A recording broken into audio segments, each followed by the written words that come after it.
LNF 질문이 또 들어왔는데요. 고아름님께서 질문 주셨고요. 29,300원에 20% 가지고 계십니다. 우선은 이 2차 전지 관련된 종목들도 동일한 이유가 될 것 같습니다. 어제 이 전기차 이 중국에 대한 시장 이야기들이 나오고 난 다음에 전기차 배터리 만드는 기업들 그리고 2차 전지 소재 기업들이 모두 다 동반 하락을 했었고요. 다만 이제 LNF 같은 경우에는 다른 2차 전지 소재들 종목들보다는 좀 더딘 주가 흐름을 좀 보였습니다. 그동안에 한 차례 정도 크게 반등을 보였었던 뭐 에코프로 BM이라든지 일진 머티리얼즈보다는 좀 후순위에서 진행되고 있는 종목이고요. 사실 이제 이 고점 대비해서 하락률을 따진다라면은 가장 많은 이 낙폭과대가 되었다라고 할 수 있겠지만은 다른 종목들 대비해서 주가에 대한 흐름 속도가 상당히 부진한다는 면을 본다라면은 조금은 이제 선발대보다는 후발대 종목이다라는 것을 좀 이야기 드리고 싶고요.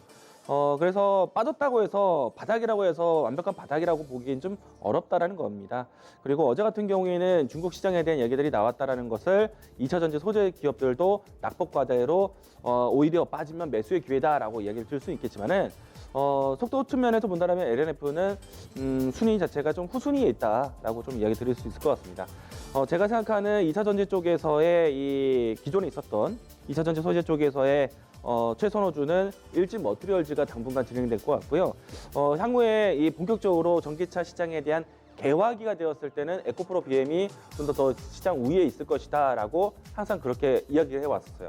우선은 일진 머티리얼즈를 선별적으로 이야기 드리는 이유는 전기차, 2차 전지에 대한 배터리 그리고 전기차 양성차 같은 경우에는 중국 시장에서의 우리나라 시장 점유율이 상당히 필요합니다.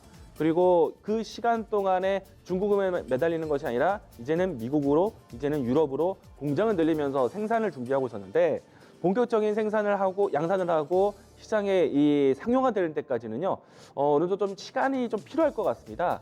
유럽의 주요 기업들의 전기차가 이제 막 신차가 나오기 시작을 했고요. 이제 막 소개하기 시작을 했습니다. 그렇기 때문에 아직까지는 우리나라만큼 중국만큼의 시장에 형성되지 않았다라는 것이고요.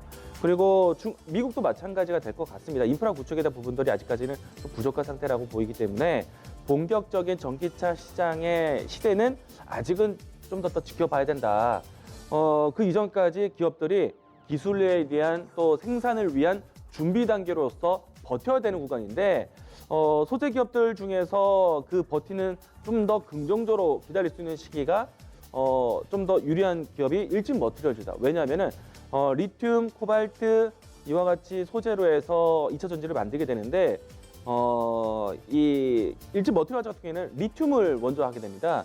다른 곳은 니켈을 쓰게 되는데 그래서 원자재 가격 소재에 대한 그 변동에 좀 주가가 방어적일 것이고 또 동박이라는 것을 따로 이제 이 기업 개별적인 모멘텀을 참고 있기 때문에 일진 머티리얼즈를 먼저 이야기 드릴 것이고요. 따라서 다른 종목들은 좀 후순위에서 지켜볼 수밖에 없겠죠. 시장이 본격적으로 개막이 열릴 때까지.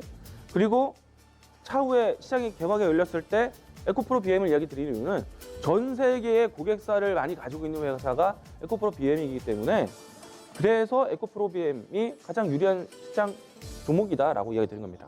그러면 LNF 같은 경우에는 사실 이만한 모멘텀을 큰 연결고리를 갖추지 못했기 때문에요. 물론 이제 이 전기차 본격적인 시장에서는 모든 기업들이 잘 될 겁니다. 뭐 하다못해 코발트를 만드는 코스모 기업들도 움직임이 나올 거예요. 근데 그 시간까지는 조금은 인내의 시간을 가져야 된다. 자, 이제 주가에 대해서 좀 보도록 하겠습니다.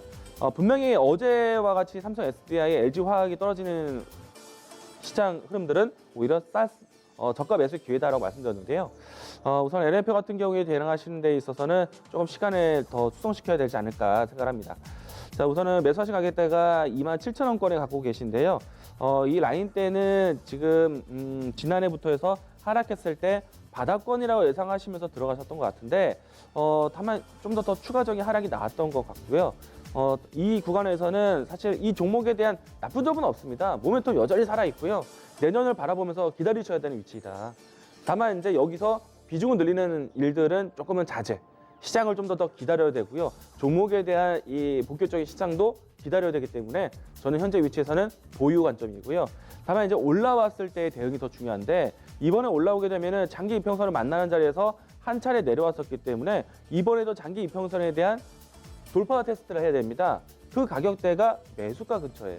그래서 시간을 좀 두고 지켜보되 매수가 위치에서는 비중을 일부 좀 덜어내고 다시 한번 단가를 좀 낮추면서 대응하자라고 이야기를 드리겠습니다. 자, 지금 현재의 위치에서는 매수가까지 대기, 홀딩 의견 드리겠습니다.